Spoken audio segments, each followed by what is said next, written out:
하나님 말씀 신명기 25장 4절 말씀 한 절만 보도록 하겠습니다. 구약성경 300쪽입니다. 곡식 떠는 소의 망에 소의 입에 망을 씌우지 말지니라. 아멘. 타작을 하는데 소를 이용을 할 때, 소를 부릴 때 입에 망을 씌우지 말라, 이렇게 율법에서 말씀하고 있습니다. 배가 고프면 언제든지 타작마당에서 먹을 수 있도록 하라는 거죠.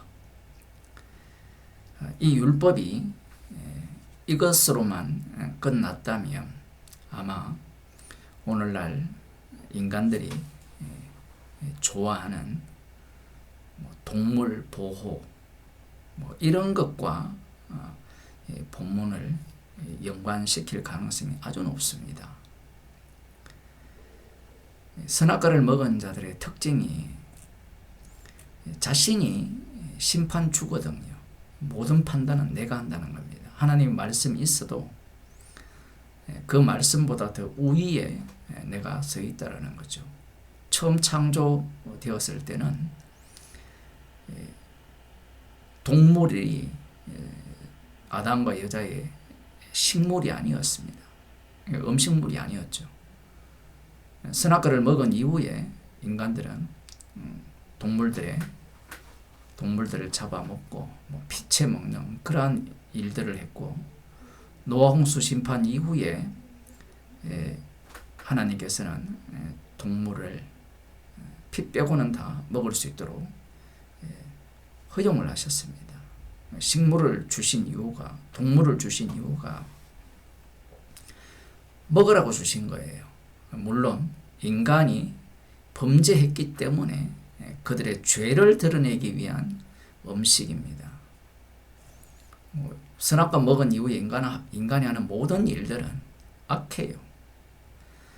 오늘 본문에서 이 곡식 떠는 소의 입에 망을 씌우지 말지니라, 이러한 율법을 주신 목적이 있습니다.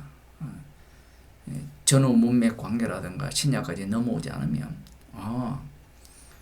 그 타작마당에서 일하는 소가 배가 고프면 얼마든지 먹을 수 있도록 하라는 율법으로 보이죠. 고린도전서 9장을 보겠습니다. 9장 9절을 보면 사도 바울이 이렇게 말합니다. 모세의 율법에 곡식을 밟아 떠는 소에게 망을 씌우지 말라 기록하였으니 하나님께서 어찌 소들을 위하여 염려하심이냐? 전혀 우리를 위하여 말씀하심이 아니냐? 과연 우리를 위하여 기록된 것이니 밭가는 자는 소망을 가지고 갈며 곡식 떠는 자는 함께 얻을 소망을 가지고 떠는 것이라. 사도 바울이 율법을 해석하는 방식은 우리들이 일반 인간들이 생각하는 방식과는 전혀 다른 방식이죠. 신명기 25장 4절 말씀을 아무리 살펴봐도 성도를 위한 말씀이라고 보기 어렵습니다. 소를 보호하는 거죠. 그러나 율법은 예수 그리스도를 증거합니다. 십자가에서 다 이루신 주님을 증거하죠. 그 주님의 증인들이 성도입니다. 복음의 증인들이죠. 그 중에 특별히 복음을 전하는 전도자들이라고 볼 수 있습니다. 이들은 자기의 생계를 위해서 일하는 자들이 아니라 복음을 위해서 살아가는 자들이라고 볼 수 있는데, 사도 바울이 신명기 25장 4절 말씀을 갖고 와서 모세 율법에 곡식을 밟아 떠는 소에게 망을 씌우지 말라 기록하였으니 하나님께서 어찌 소들을 위하여 염려하심이냐? 소들을 위함이 아니라는 거예요. 그러면 누구를 위한 거냐? 예수 그리스도를 위함이에요. 예수 그리스도를 위함이기 때문에 우리를 위하여 말씀하심이 아니냐 이렇게 말하는 겁니다. 우리는 성령을 받은 자들이고 복음을 전하는 일에 전무하는 자들이라고 볼 수 있습니다. 이 율법은 우리를 위하여 기록된 것이라는 거죠. 그러면서 이제 밭가는 자는 소망을 가지고 갈며 곡식 떠는 자는 함께 얻을 소망을 가지고 떠는 것이라 율법을 확장 해석을 하는 겁니다. 이것은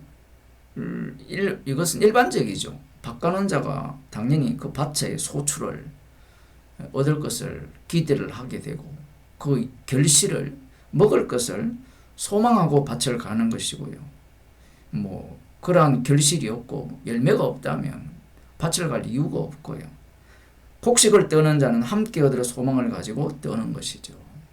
추수를 하는데 타작을 하는데 그것을 본인이 먹을 수 있다라는 그 소망을 갖고 함께 그 타작을 하는 것이라 그 비유를 이야기하는 거예요. 이 땅에 일어나는 모든 일들은 복음을 위한 비유라는 겁니다. 사도 바울의 해석은 주님의 해석과 똑같죠.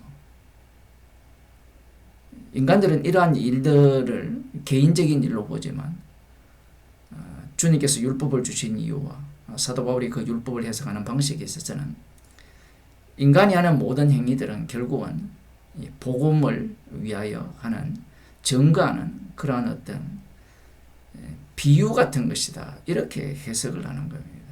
이렇게 이야기하면 상당히 불쾌하겠죠. 사람들이 내가 하는 일에 그렇게 가치가 없단 말이냐. 복음을 위해서 그러한 일들을 하게 하는 거죠. 11절에 보면 우리가 너희에게 신령한 것을 뿌렸은즉 너희 육신의 것을 거두기로 과하다 하겠느냐. 사도 바울이 희한한 말을 하죠.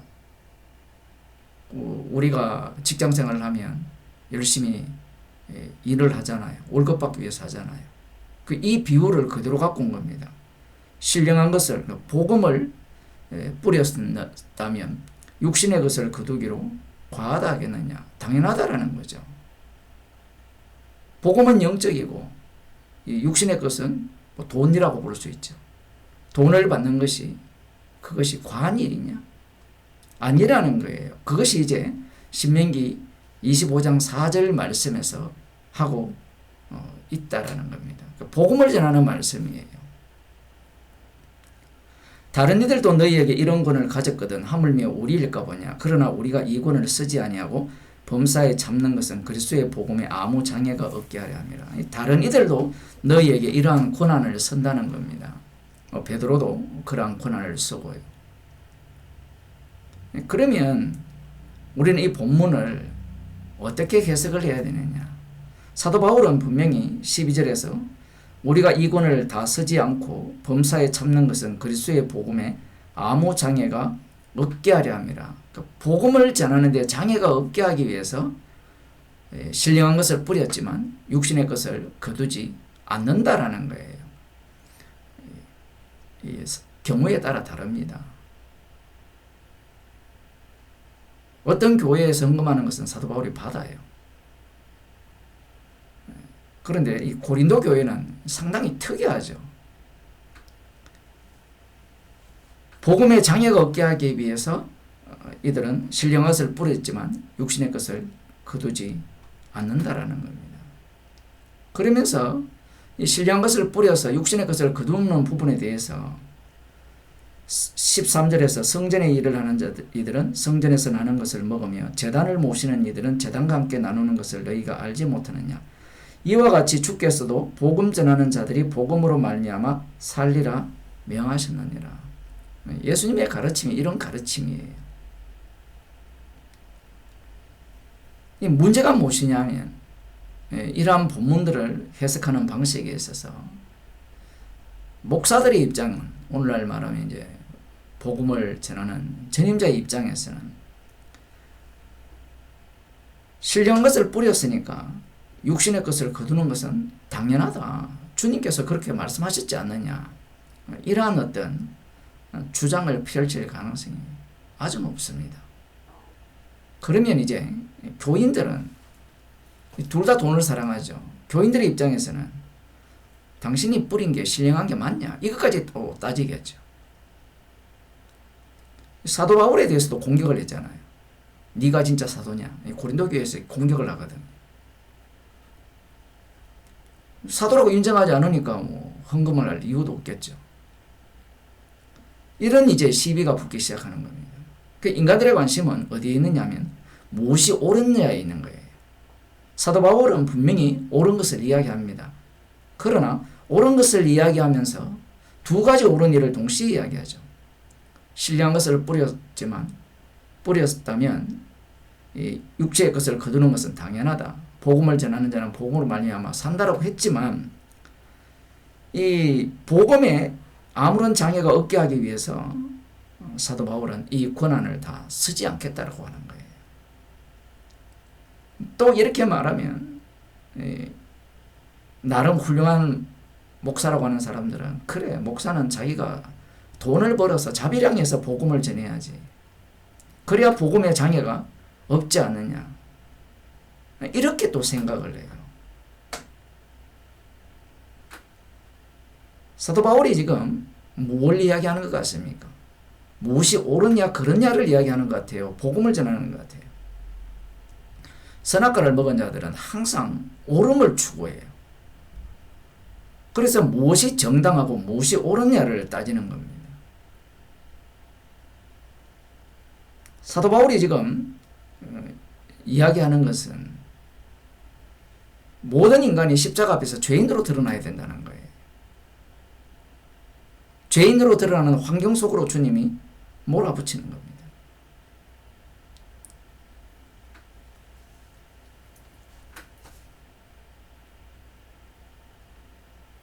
15절을 보면 그러나 내가 이것을 하나도 쓰지 아니하였고 또 이 말을 쓰는 것은 내게 이같이 하여 달라는 것이 아니라 내가 차라리 죽을지언정. 이 말줄임표가 쭉 나오죠.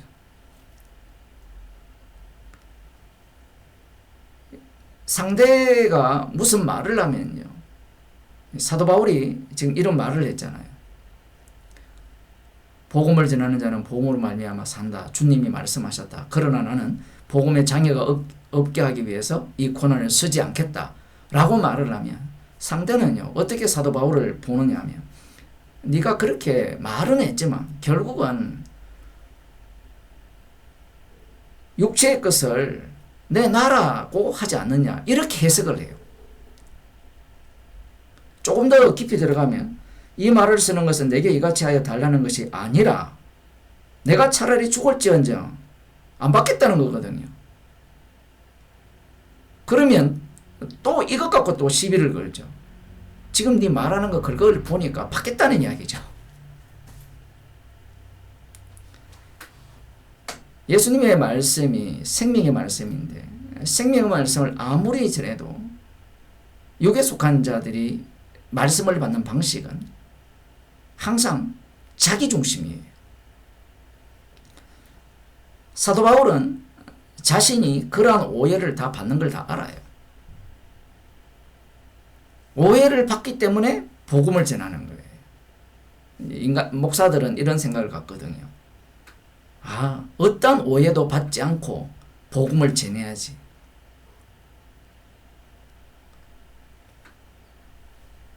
이 상대는 그 아비가 마귀이기 때문에 십자가 앞에서 죄인이 되려고 하지 않아요. 그래서 그들이 요구하는 게 뭐냐면 훌륭한 목사, 괜찮은 목사를 요구하는 거예요. 차라리 사도 바울이 이 고린도 교회에 온전한 교회를 세우려면 정답을 이야기를 해야 돼요. 정답을.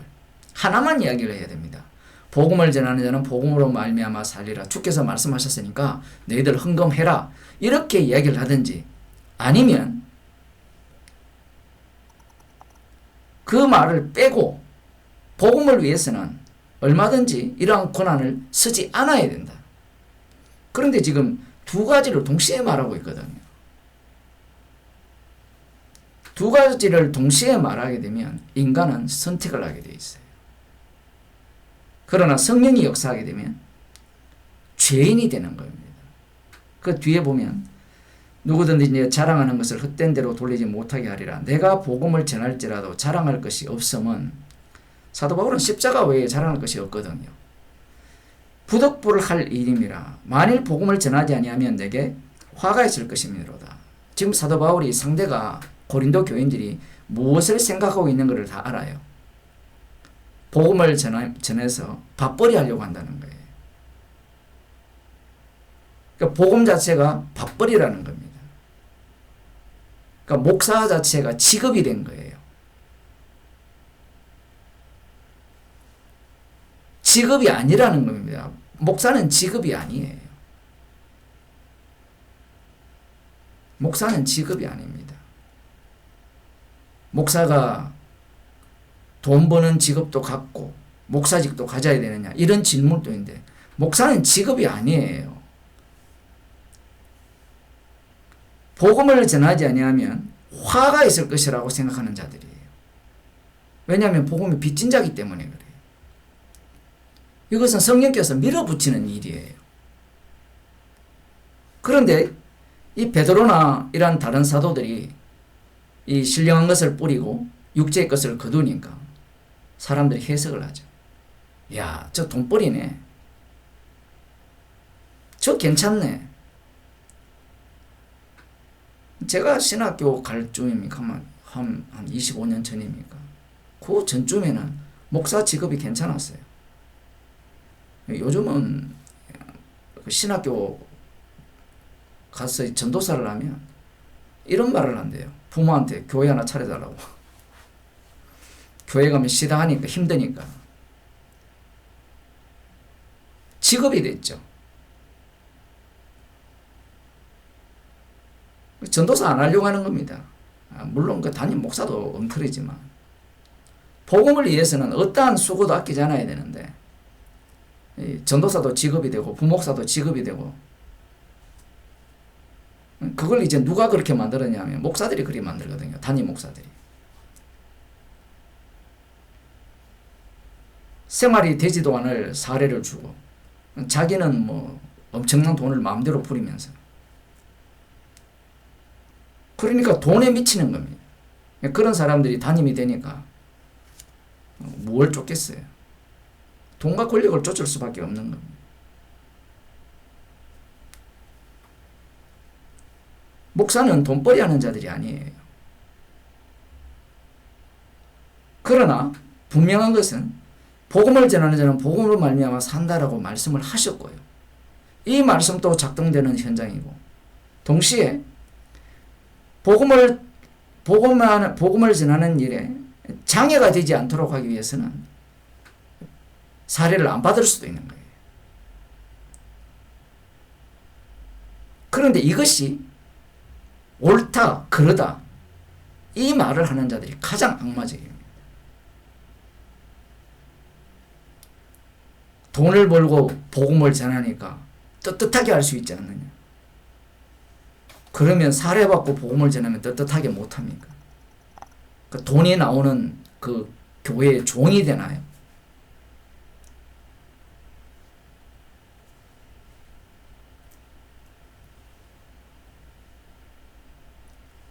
복음을 전하는 사도 바울에게도 지금 이러한 태도가 일어났다라는 것은 인간의 본심이 이러하다라는 거죠. 오늘날도 마찬가지입니다. 복음 전파는요, 생존을 위한 게 아니에요. 돈벌이가 아닙니다.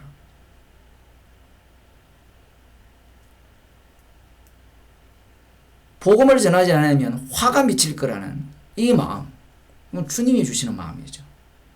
부덕부를 할 일임이에요. 그래야만 자랑할 것은 십자가뿐인 거예요. 그렇지 않으면 어떤 태도가 나오냐 하면 나는 복음을 전할 때 신령한 것을 뿌렸지만 육체의 것을 안 받았다라는 자랑을 하죠. 또 반대쪽에는 신령한 것을 뿌렸으니까 육체의 것을 받았으니까 주님의 말씀대로 나는 복음을 전하는 자랑 복음으로 말미암아 살았다라는 자랑을 해요. 십자가의 피를 자랑하지 않는 겁니다. 기도하겠습니다.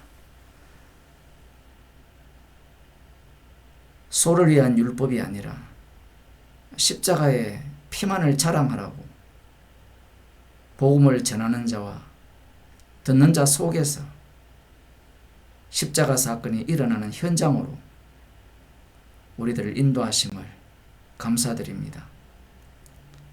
주님의 십자가의 피 공로만을 밝히 보게 하시고 자랑하는 주의 백성이 되게 하옵소서. 예수님 이름으로 기도드리옵나이다.